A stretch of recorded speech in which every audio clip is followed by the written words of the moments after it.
Shalom, saya Lisa, pelayan Tuhan di Soho Capital, Jakarta.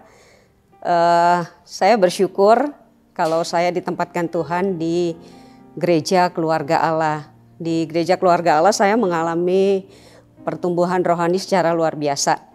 Tahun 2019 Tuhan izinkan kami melewati padang gurun kehidupan kami. Pada waktu itu untuk bayar SPP anak kami yang bungsu pun kami nggak mampu.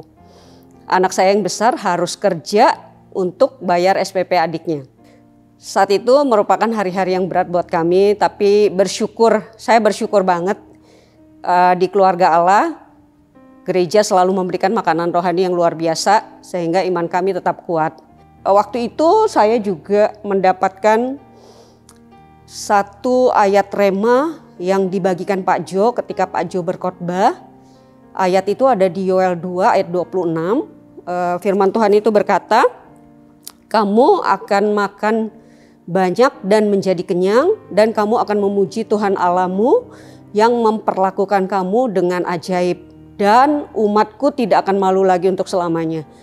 Waktu firman itu dibagikan, saya tangkap dengan iman. Setiap hari saya perkatakan, "Tuhan, saya percaya Engkau membuat kami tidak akan malu lagi untuk selamanya." Setiap hari saya perkatakan itu, saya bilang, "Tuhan, saya percaya Engkau membuat kami tidak akan malu lagi untuk selamanya." Waktu itu nggak banyak yang bisa kami lakukan, benar seperti yang Pak Jo bilang, waktu kita ada di padang gurun kehidupan, apapun yang kita lakukan seperti nggak ada dampaknya. Waktu itu kami banyak mengikuti Pondok Daud, bahkan suami saya sendiri banyak menghabis waktunya di Pondok Daud dengan berdoa dan melayani Tuhan di Pondok Daud. Dan suatu kali ketika saya dan suami sedang mengikuti Pondok Daud, kami mendapatkan pesan Tuhan melalui Pak Hengki. Waktu itu Tuhan bilang ke Pak Hengki bahwa kami tidak akan malu lagi untuk selamanya. Waktu saya menerima pesan itu, saya semakin yakin remah di Yoel 2 ayat 26 itu pasti digenapi dalam kehidupan saya dan keluarga. Waktu terus berjalan, memasuki tahun 2020 itu Tuhan mulai menjawab doa kami satu demi satu. Setelah suami saya mendapatkan gaji pertamanya, kami juga mulai berusaha membayar hutang kami dengan cara dicicil. Itu baru berapa kali kami cicil, orang yang memberikan pinjaman itu berkata, "Gak usah dicicil lagi. Sisanya anggap sebagai pemberian dari saya." Tuhan membuat kami benar-benar bebas dari hutang. Memasuki tahun 2022 ini, salah satu anak rohani kami berkata kepada saya bahwa beliau akan memberikan kami mobil baru. Dia bilang waktu itu pasti tahun ini, Februari minggu terakhir. Itu saya ingat banget tema di gereja kita itu warisan ilahi. Waktu dengar khotbah Pak Jo, saya merasa urapan Tuhan yang luar biasa. Waktu itu saya merasa seolah-olah Tuhan itu sedang berbicara kepada saya. Saya tangkap setiap perkataan Pak Jo pada waktu itu. Dan di situ juga Pak Jo sempat bersaksi kalau Pak Jo itu mendapatkan mobil baru dari jemaat. Di penutup khotbahnya itu saya ingat banget Pak Jo bilang, kalau saudara percaya, saudara akan mengalami hal-hal yang luar biasa. Waktu itu saya amenkan perkataan itu. Saya bilang sama Tuhan pada waktu itu juga, saya bilang, "Amin Tuhan. Saya percaya kalau orang tua rohani saya diberkati, saya juga diberkati." Besoknya hari Seninnya, anak rohani kami yang mau memberikan mobil itu kirim pesan kalau dia mau segera memberikan mobilnya karena dia diteguhkan dengan kesaksian Pak Jo. Terus saya bilang sama anak rohani kami, sejujurnya pergumulan kami saat ini bukan mobil tapi rumah. Terus anak rohani kami jawab, "Kita berdoa ya Bu Lisa, pasti Bu Lisa akan dikasihkan rumah sama Tuhan." Berapa hari kemudian sesuatu yang gak terduga itu terjadi, ya sesuatu yang gak kami sangka-sangka gitu kan. Pemilik rumah yang kami tempati itu telepon. Beliau bilang rumah itu sudah diserahkan ke anaknya. Nah waktu itu anaknya memberi kami dua pilihan, ngontrak atau beli.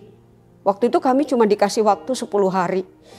Jujur hari-hari itu kami lalui dengan berserah penuh sama Tuhan karena kami tidak tahu apa yang harus kami lakukan. Jangankan buat beli, buat ngontrak pun kami nggak mampu gitu. Beberapa hari kemudian anak rohani kami yang mau memberikan mobil itu kirim pesan, tanya keputusan saya bagaimana. Terus waktu itu saya cuma jawab, iya nih Bu, pemilik rumah juga telepon, dia suruh kita kontrak atau beli. Dan benar-benar di luar dugaan saya, anak rohani kami itu berkata, beli aja Bu Lisa rumahnya, supaya Bu Lisa punya rumah sendiri dan gak ada yang bisa ngusir Bu Lisa dan keluarga. Nanti saya kasih uangnya, kata dia. Waktu itu mendengar kata-kata itu, saya gak bisa tahan ya, saya langsung menangis. Saya menangis, saya bersyukur buat apa yang Tuhan kerjakan. Buat saya itu sesuatu yang luar biasa banget, yang secara manusia nggak mungkin. Saya juga bersyukur dan saya terharu buat kebaikan hati anak rohani kami yang mau berkorban sebegitu besarnya buat kami gitu. Dan ternyata uang yang dia kasih tidak hanya untuk pembayaran rumah, tapi juga untuk mengurus surat-suratnya. Bahkan waktu itu masih ada lebih, jadi saya bisa memberi persembahan kepada Tuhan sebagai ucapan syukur saya atas semua apa yang Tuhan lakukan. Sungguh apa yang Tuhan kerjakan dalam kehidupan kami sangat luar biasa. Saya tahu itu kebaikan Tuhan. Dan saya percaya apa yang Tuhan lakukan buat kami, itu akan Tuhan lakukan juga buat Bapak Ibu dan teman-teman semua. Bagian kita lakukan dengan setia apa yang Tuhan mau. Karena Bu Dita itu selalu berkata dengan Tuhan itu adalah perjanjian. Bukan sebelah pihak tapi perjanjian. Ada yang harus kita lakukan dan Tuhan akan lakukan bagian kita. Itu saja kesaksian saya. Tuhan Yesus memberkati.